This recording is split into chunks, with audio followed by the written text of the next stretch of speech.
Hello dear student, how are you. अभी अभी Jharkhand academic council JAC board की तरफ से क्लास 12 के लिए बिजनेस स्टडी यानी कि व्यवसायिक अध्ययन का जो एग्जाम हुआ है उस एग्जाम का जो एमसीक्यू क्वेश्चन था उसका हम लोग आंसर की को मैच करने वाले हैं। तो आप लोग जल्दी से अपना आंसर और पेन निकाल लो, यानी अपना क्वेश्चन और पेन निकाल लो और टिक आउट करते जाना कि आप लोगों का कितना क्वेश्चन सही हुआ है। और वीडियो के एंड में हमको कमेंट करके बता देना कि कितना क्वेश्चन सही हुआ है, ठीक है। और जिन लोगों का आज लास्ट एग्जाम था उन लोगों को कांग्रेस कि चलो आप लोगों का एक साल का पढ़ाई अब फाइनली खत्म हो जाता है। एक दो दिन आप लोग रेस्ट करो, इसके बाद हम सीयूईटी के बारे में आगे आप लोगों को बताएंगे। और बाकी स्टूडेंट जिन लोगों का ईटीपी है उन लोगों का 2 दिन के बाद उन लोगों का एटीपी का एग्जाम है। तो अब आप लोग बिजनेस स्टडी से अपना सारा का सारा ध्यान जो है वो ईटीपी पे लगा देना और 100% अपना तैयारी ईटीपी को दे देना, ठीक है। आप लोगों का जब ईटीपी का एग्जाम हो जाएगा उसका नेक्स्ट डे हम आप लोगों को सीयूईटी के बारे में डिटेल में बता देंगे कि ये क्या होता है और इसको करना आप लोगों के लिए क्यों जरूरी है और इसको किए बिना आप लोगों का एडमिशन आगे नहीं होगा, ठीक है। तो सीयूईटी के बारे में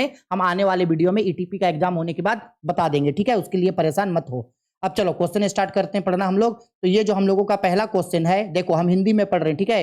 हिंदी में देखो ये पहला क्वेश्चन है, इंग्लिश वाले लोग भी मैच कर लेना, ठीक है। देखो हिंदी में क्या बोल रहा है, गलत संगठन संरचना व्यावसायिक निष्पादन को रोकती है तथा यहां तक कि उसे नष्ट भी कर देती है। यानी ये कथन किसने कहा था, तो हम सबको पता है, मैंने आप लोगों को पढ़ाया था कि ये जो है वो ड्रकर ने कहा था कि गलत संगठन संरचना न केवल व्यवसाय को रोकता है बल्कि यहां तक उसे बर्बाद भी कर देता है, ठीक है। क्वेश्चन नंबर 2, ग्रेफेबाइन कम्युनिकेशन कहां पाया जाता है, हम सबको पता है इनफॉर्मल कम्युनिकेशन में जो है वो पाया जाता है। 2 का राइट आंसर होगा option number A. Question number 3 में देखो क्या बोल रहा है यहाँ पे, main components of new economy policy. तो हम सबको पता है नवीन आर्थिक नीति के अंतर्गत 3 काम किया गया था, लिबरलाइजेशन यानी कि उदारीकरण, ग्लोबलाइजेशन यानी कि वैश्वीकरण, प्राइवेटिलाइजेशन यानी निजीकरण। तो ये सब किया गया था। तो 3 का राइट आंसर होगा ऑप्शन नंबर डी, ठीक है। ये सब काम किया गया था, ठीक है। आते हैं क्वेश्चन नंबर 4। देखो क्वेश्चन नंबर 4 में हम लोगों को क्या बोल रहा है, क्वेश्चन नंबर 4 पे बोला गया है the planning is dot dot step of management. नियोजन प्रबंध का कौन सा चरण है, हम सबको पता है नियोजन प्रबंध का, यानी प्लानिंग जो है वो मैनेजमेंट का जो है वो फर्स्ट फंक्शन होता है, नियोजन प्रबंध का प्राथमिक कार्य होता है, ठीक है। 4 का आंसर ए। आते हैं 5 नंबर पे। देखो 5 नंबर क्वेश्चन पे यहाँ पे बोल रहा है there is no discipline in, किसमें जो है वो किसी भी तरीके का डिसिप्लिन नहीं पाया जाता है। तो हम सबको पता है ये बात कि जो हम लोगों का इनफॉर्मल कम्युनिकेशन होता है, इनफॉर्मल कम्युनिकेशन, वहां किसी भी तरीके का डिसिप्लिन नहीं पाया जाता है।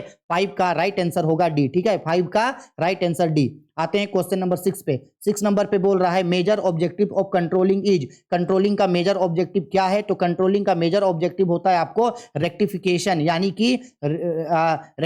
यानी कि जो गलतियां होता है उन गलतियों को सुधारना, ठीक है। ये कंट्रोलिंग का मेन काम होता है, ठीक है। नियंत्रण का मुख्य उद्देश्य क्या है भाई, सुधार करना, जो भी कमी होती है उन कमियों को सुधारना नियंत्रण का कार्य होता है।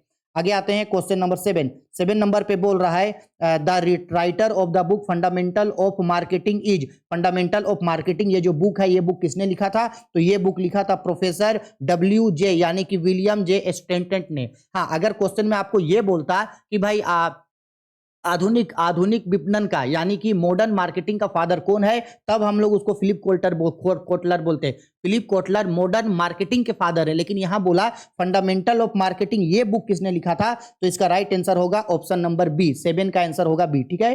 7 के बाद आते हैं क्वेश्चन नंबर 8 में। देखो क्वेश्चन नंबर 8 हम आप लोगों को बार बार इस चीज को समझाए थे। 8 में बोल रहा है consumer protection act was passed. India में कंज्यूमर प्रोटेक्शन एक्ट कब पारित हुआ था, उपभोक्ता संरक्षण अधिनियम कब पारित हुआ था, तो 1986 को पारित हुआ था, 1987 को ये पास हुआ था। 8 का आंसर सी। 9 नंबर पे आते हैं। 9 पे बोल रहा है which of the following is या are not included in long term finance. Long term finance में कौन नहीं आता है, तो भाई डिविडेंड नहीं आता है, ठीक है। यानी लाभांश जो है वो दीर्घकालीन कोष में नहीं आता है। 9 का आंसर होगा बी। 9 के बाद आते हैं क्वेश्चन नंबर 10। 10 पे बोल रहा है ट्रेनिंग इज प्रोसेस। तो ट्रेनिंग जो है एक कंटिन्यूअस प्रोसेस होता है जो हमेशा चलता ही रहता है।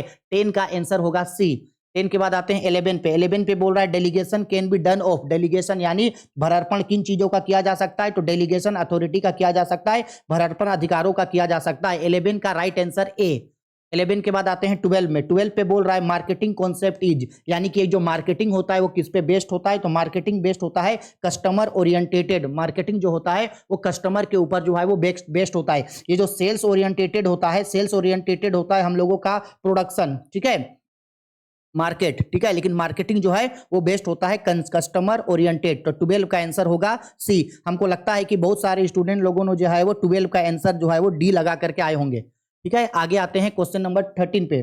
13 में क्या बोल रहा है क्वेश्चन पे, fixed capital is required for, fixed capital का जरूरत पड़ता है परचेज ऑफ लैंड के लिए। 13 का आंसर होगा बी।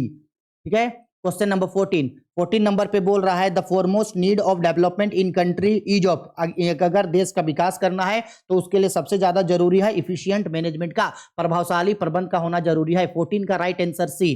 14 के बाद 15 पे बोल रहा है which of the following is not a staffing function, इन चारों में से कौन स्टाफिंग का फंक्शन नहीं है, तो प्लानिंग जो है वो स्टाफिंग का फंक्शन नहीं है, बाकी सब इसका जो है वो फंक्शन है। 15 का आंसर ए। 15 के बाद 16 पे बोल रहा है state commission can settle distribute, state commission जो होता है वो कितने तक के विवादों का निपटारा कर सकता है, तो 1 करोड़ से अधिक का विवाद का निपटारा करता है। ठीक है, तो 16 का आंसर होगा आपका डी। 16 के बाद आते हैं 17 नंबर पे क्या बोल रहा है, देखो 17 नंबर पे यहाँ पे हमको बोल रहा है विच, देखो 17 नंबर पे हमको यहाँ पे बोल रहा है which of the following is a determine of capital structure, जब आप कैपिटल स्ट्रक्चर को तय कर रहे हो तो उसके लिए इन तीनों में से किसको यूज कर सकते हो, तो सभी को। ठीक है, 17 का आंसर होगा डी। 17 के बाद आते हैं क्वेश्चन नंबर 8 पे। 8 पे बोल रहा है controlling is related to, controlling जो है वो किससे संबंधित होता है, जो नियंत्रण होता है वो किससे संबंधित होता है, तो कंट्रोलिंग रिलेटेड होता है आपका रिजल्ट से, नियंत्रण संबंधित होता है आपका परिणाम से। 18 का आंसर होगा ए। 18 हो गया। 19 नंबर भी हम पढ़ाए थे, बोल रहा है a plan is a trap to capture the future, नियोजन भविष्य को पकड़ने के लिए बनाया गया पिंजड़ा है, तो भविष्य से कौन आएगा, एलियन आएगा, तो ये किसने कहा था, एलर ने। 19 का आंसर होगा सी। 19 के बाद 20 डायरेक्शन इज, डायरेक्शन ये सभी होता है, 20 का आंसर डी। 20 का आंसर डी। इसके बाद 21 का बोल रहा है in a large size of enterprise delegation is necessary. ठीक है, 21 का आंसर बी। 22 पे आते हैं मैनेजर टेक्स डिसीजन टू, तो 22 का आंसर होगा डी। मैनेजर जो है इन सभी डिसीजन को लेता है, ये प्रीवियस ईयर क्वेश्चन में था। ठीक है, चलो क्वेश्चन नंबर 3 में ये भी प्रीवियस ईयर का क्वेश्चन है। Supervision is a link between, supervision जो है वो वर्कर्स और मिडिल लेवल के बीच का काम करता है, यानी कि वर्कर्स एंड मिडिल लेवल। 23 का राइट आंसर होगा बी। 23 हो गया। आगे 24 नंबर पे आते हैं objective of development is, development का क्या ऑब्जेक्टिव होता है, तो डेवलपमेंट का सब ऑब्जेक्टिव होता है। ठीक है, तो ये जो हमारा क्वेश्चन नंबर 24 है, 24 का राइट आंसर होगा ऑप्शन नंबर डी। ठीक है, 24 का right answer option number D. अब आते हैं 25 नंबर पे। देखो 25 नंबर क्वेश्चन पे हम लोगों को यहाँ पे क्या बोल रहा है, the objective of management which consistently creates economic value of the of various constituent of society is. देखो हम इस सिंपल याद करने के लिए बोले थे, बोल रहा है सोसाइटी के लिए काम करना सोशल ऑब्जेक्टिव कहलाता है बिजनेस का।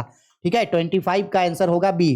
25 का आंसर बी। 26 में आते हैं। 26 में बोल रहा है costliest means of promotion is, सबसे महंगा कौन सा साधन है प्रवर्तन करने का, तो पर्सनल सेलिंग जो है वो सबसे महंगा होता है। 26 का आंसर होगा बी। 27 नंबर पे आते हैं, बोला गया when is consumer right day celebrate, consumer उपभोक्ता संरक्षण दिवस कब मनाया जाता है, तो ये हर साल 15 मार्च को जो है वो सेलिब्रेट किया जाता है। 27 का आंसर ए। 28 पे आते हैं, बोल रहा है the father of scientific management, हम सबको ये बहुत अच्छे से पता है, the Taylor was the father of scientific management. 28 का आंसर होगा बी। 29 नंबर पे बोल रहा है द लीडर पोजेस, तो 29 का आंसर होगा डी। लीडर जो है ये सभी तरीके का काम करता है। लास्ट क्वेश्चन आ रहे हैं, क्वेश्चन नंबर 30 नंबर पे बोल रहा है कंट्रोलिंग इज नेसेसरी फॉर, तो भाई सबके लिए जो है वो कंट्रोलिंग जरूरी होता है, चाहे वो स्मॉल हो, मीडियम साइज हो या लार्ज साइज का इंटरप्राइजेज हो, सबके लिए जो है वो जरूरी है। ठीक है, बस इतना ही जो है आप लोगों का क्वेश्चन था। हम सारा क्वेश्चन अपने तरफ से सही बताए हैं। अगर आपको ऐसा लगता है कि कोई क्वेश्चन का आंसर हम गलत बता दिए हैं तो बेझिझक आप लोग हमको वीडियो के कमेंट बॉक्स पे कमेंट करके बता देना, और आप लोगों का कितना एमसीक्यू सही आया वो हमको आप लोग कमेंट करके जरूर बता देना। ठीक है, और साथ ही साथ जिन लोगों का एग्जाम खत्म हो गया है उन लोगों को बहुत बहुत कांग्रेस।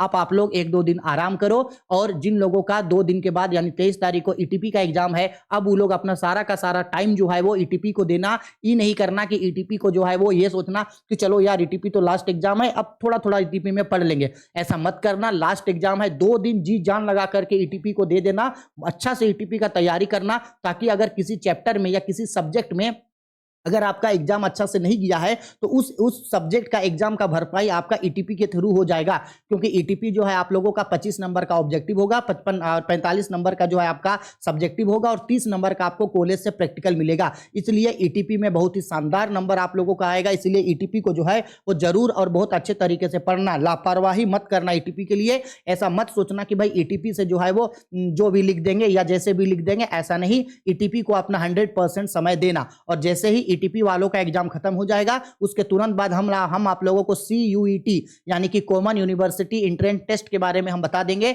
और झारखंड में आप लोग जितने भी स्टूडेंट हैं, अगर आप सभी आगे ग्रेजुएशन करना चाहते हैं तो आप लोगों को CUET का एग्जाम देना ही होगा। अगर आप झारखंड के आप किसी भी डिस्ट्रिक्ट के स्टूडेंट हैं, आप लोगों को CUET का एग्जाम देना है। CUET का एग्जाम देने के बाद ही आप लोग आगे ग्रेजुएशन में जो है वो एडमिशन ले सकते हो। अगर आप लोग CUET का एग्जाम नहीं दोगे तो आगे ग्रेजुएशन में आप लोगों को एडमिशन नहीं मिलेगा। फिर चाहे आप झारखंड के किसी भी स्कूल या झारखंड के किसी भी कॉलेज में हैं या झारखंड के आप किसी भी डिस्ट्रिक्ट से पढ़ते हैं, अगर आपको आगे 12th के बाद आगे पढ़ाई करना है तो उसके लिए आपको CUET का एग्जाम देना होगा। CUET एग्जाम क्या होता है, CUET एग्जाम का फॉर्म कैसे भरा जाता है, CUET एग्जाम में कौन कौन से सब्जेक्ट्स होते हैं, CUET का एग्जाम कब होता है, CUET के बारे में पूरा का पूरा डिटेल हम आप लोगों को 24 तारीख को बता देंगे। बस ETP वालों का एग्जाम खत्म हो जाने दो। ETP वालों का एग्जाम जैसे खत्म होता है वैसे ही हम आप लोगों को CUET के बारे में पूरा डिटेल्ड बता देंगे और तब तक जो है आप लोगों का फॉर्म भी निकल करके आ जाएगा। ठीक है, चलो वीडियो पसंद आई है तो लाइक करो, शेयर करो, कमेंट करो। कोई भी दिक्कत, डाउट, परेशानी है तो बेझिझक वीडियो के कमेंट बॉक्स पे या हमको कॉल करके हमसे पूछ लेना। ठीक है, चलो बाय, टेक केयर।